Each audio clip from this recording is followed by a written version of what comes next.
Hey there, everyone. It is time for Small Business Buffet. What does that mean? It means that we dive into issues, but just deep enough so that you don't get overwhelmed by them, with enough content and some ideas that you can take action on so that you can do something at the end of our little segment. Because I get it, like you, I'm a small business owner, and you've got this, that, everything, your hair's on fire all the time because everything has to be done yesterday. And you're, oh my goodness, wait. So we're going to get into that. We're going to keep it short. We're going to keep it sweet. We're going to focus today on the whole idea of being overwhelmed as a business owner and 2 tips to do that, to help with productivity and how we're going to leverage technology to do that. So first, let's talk about some of the business problems that everybody's got going on. Well, if you look at it as a business owner, one of the biggest problems is work-life balance.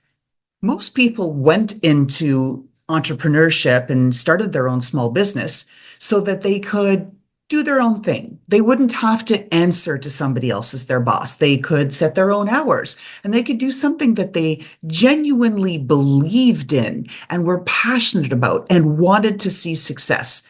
That's generally the path. But for many of us, once we get into this path of entrepreneurship, we go, what? 18 hours a day, 7 days a week? What? I don't get time off? What?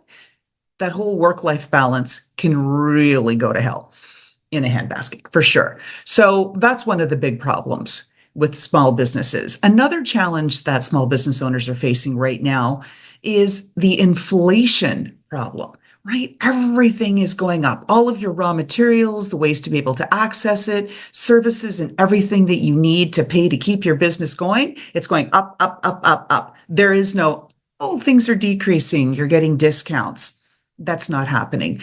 Some of the supply chain disruptions that happened during COVID, there's a few little lingering problems with that. And then, of course, there's issues with various strikes at various port authorities and shipping and things like that. Some challenges, but for the most part, supply chain disruptions are pretty much managed right now. What about hiring and retention? Right. New study just came out by Fortune magazine that 70%, that's a 7 and a 0% of employers, specifically the bosses at these large employers, Fortune 100s, have fired their Gen Z workers. Why? Because they say a lack of work ethic and a fundamental lack of skills and ability to do the job. Lacking skills is one thing, but then not having the motivation and the interest to build your skills so that you can grow is another. Here's the scarier part. 60% of those supervisors said they're not going to hire Gen Z anytime soon. That's a problem. So what are you doing as that small business owner? How are you even going to compete for the talent that you need when you're competing against these big guys who have all kinds of job recruiting sessions? They've got, everything. They're out there, they're on every campus and they're pull. And of course, they've got tremendous visibility and traction. And if they're not getting the talent that's getting it done, what are you going to do? Right? So hiring and retention is a huge problem for small businesses. Let's talk about money, because that's a really big problem. Not only your cash flow, but then your access to capital. Maybe you've already mortgaged your home. Maybe you've already taken out small business loans. Maybe you've bet a chunk of your retirement, your 401k that you had from your corporate job that you gave up because you said, yeah, I can't do this anymore. I need to do my own thing. Cash flow can be a real problem. And in the past year or so, with all of the uncertainty in an election year, with all kinds of challenges related to that post-COVID, post-pandemic turmoil, cash flow may not be what you were accustomed to because you've had a decrease in the interest in your services or increased competition to sell them because, guess what? Every year for the last couple of years, over 6 million new businesses are launching in the US every year. You're thinking, wow, how do I compete with that? Well, the downside to all of that is about 1/4 of new businesses fail within the first year. And nearly half of them fail within 3 to 4 years. So there's this constant churn. New businesses come, but ones that had launched, unfortunately, they fail and they disappear. And we don't want that to happen. That's part of the reason why we've got Small Biz Buffet here and all of the services and stuff and the goodies that I do at Steeris and that we all provide to make sure that small business owners do not fail. We understand the stress and pressure.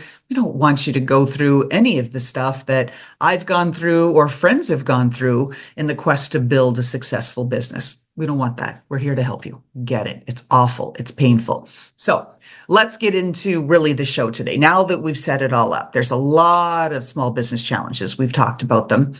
And what happens as a result of all of those business challenges is that we as business owners get overwhelmed.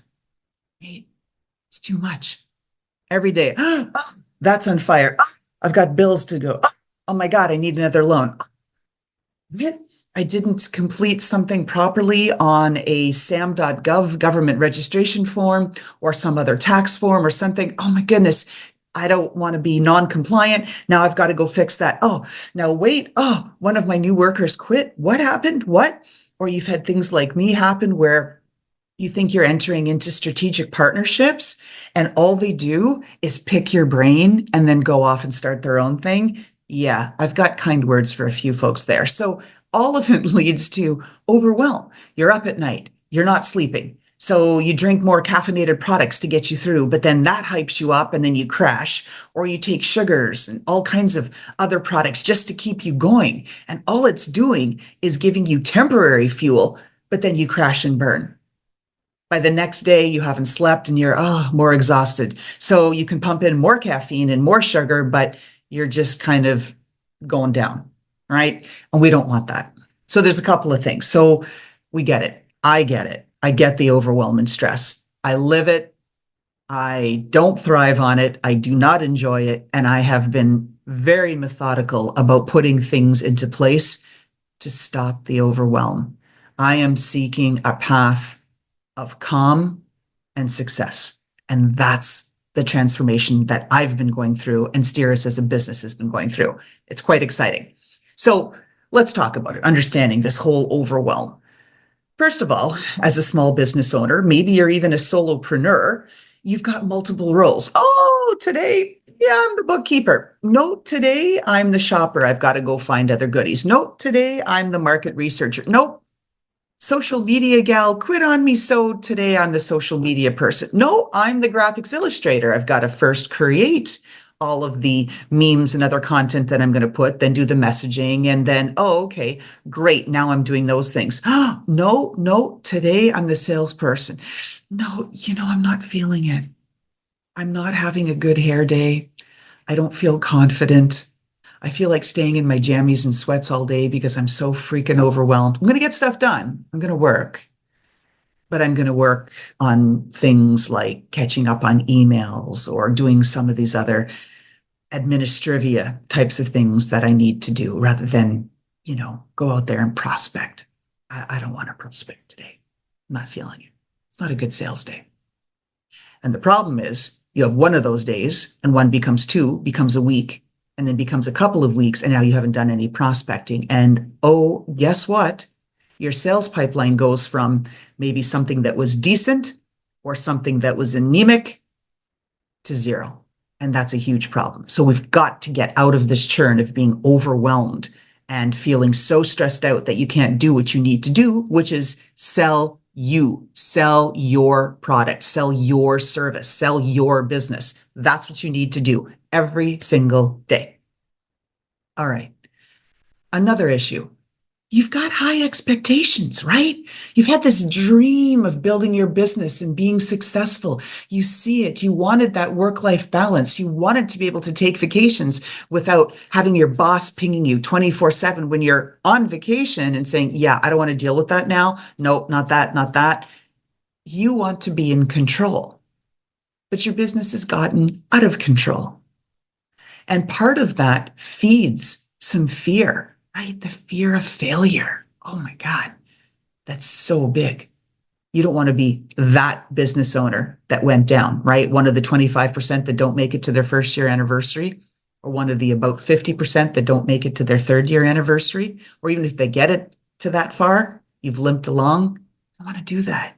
You want to be that person. You don't want to have financial instability. You want predictability in your revenues. You want to be able to say, yeah, I'm going to get somewhere between this number and this number next month and every month thereafter. And yeah, I'm on the path. I'm predicting. I'm good. I'm forecasting, confident in my forecast. I'm confident in my abilities to be able to deliver and achieve that forecast.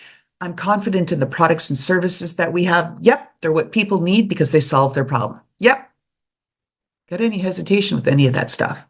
We need to talk, right? Steer assess some solutions. We'll get into that another time. So, all right. One of the first things you need to do, right? Here's tip number one.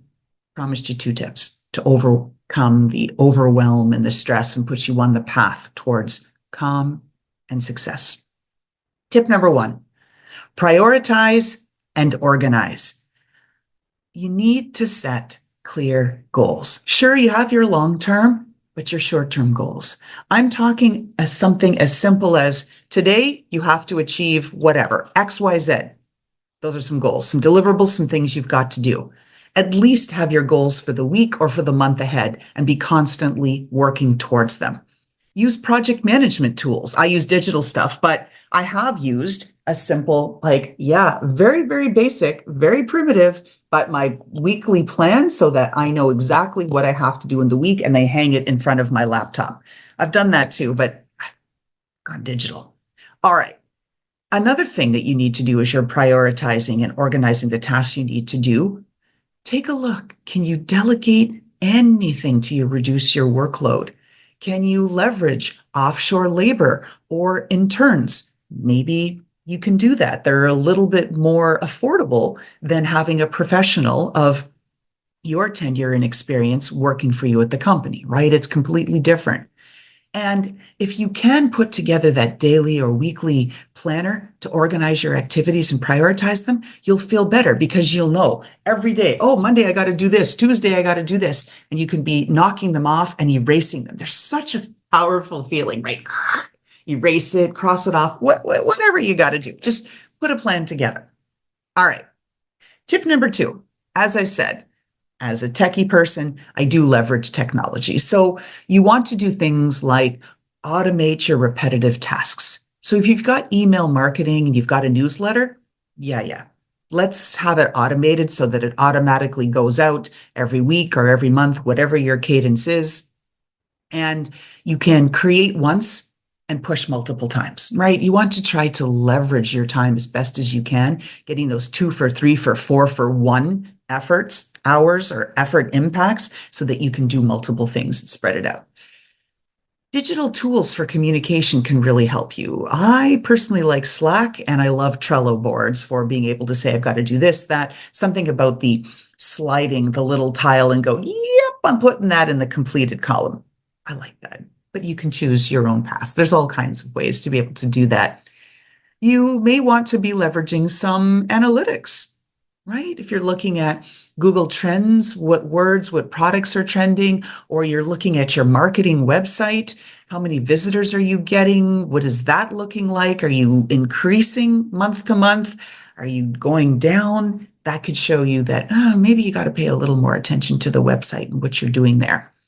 And then, of course, on the accounting, if you've got a lot of deliverables, a lot of transactions, you want to have payment systems in place like Stripe or Foursquare or these other solutions.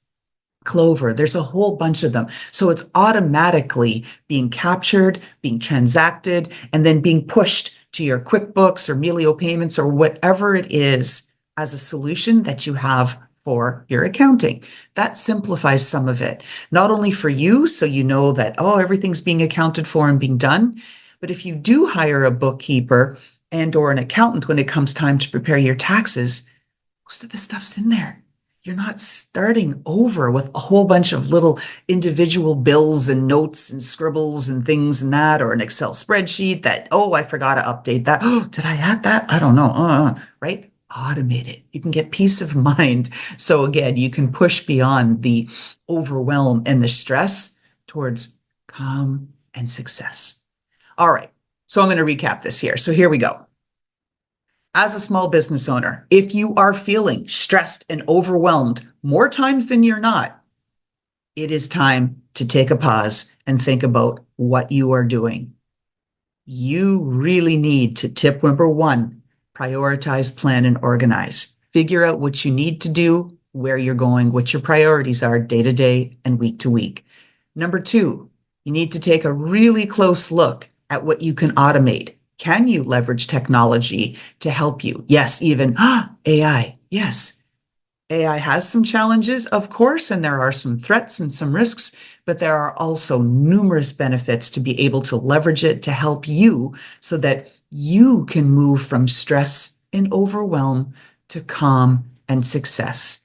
And if you need help with that, of course, we're building this whole community here of small business owners where we can lean on each other, share what we know, and even barter and trade services. Hey, I can do this for you. If you do that for me, great. So that you can manage that cash flow challenge, right? That so many small business owners have. All right. You can also come talk to me. Come see some of the stuff we've got at Steeris. We have numerous solutions to be able to help you as small business owners out. All right. I hope this is helpful. Hang in there. It's a new day, a new week coming. You can do this. Take a breath. That's right. Go find a quiet place.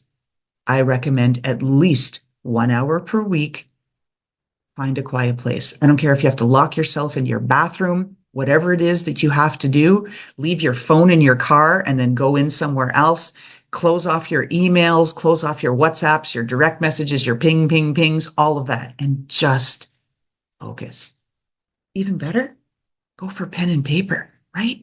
Because you can't use digital tools and you won't have interruptions with a pen and paper. Go think, go do. You can do this. We're here to help. I understand. I get it. It's not a good place to be overwhelmed and stressed all the time. Let's work together. Let's help you through it towards calm and success.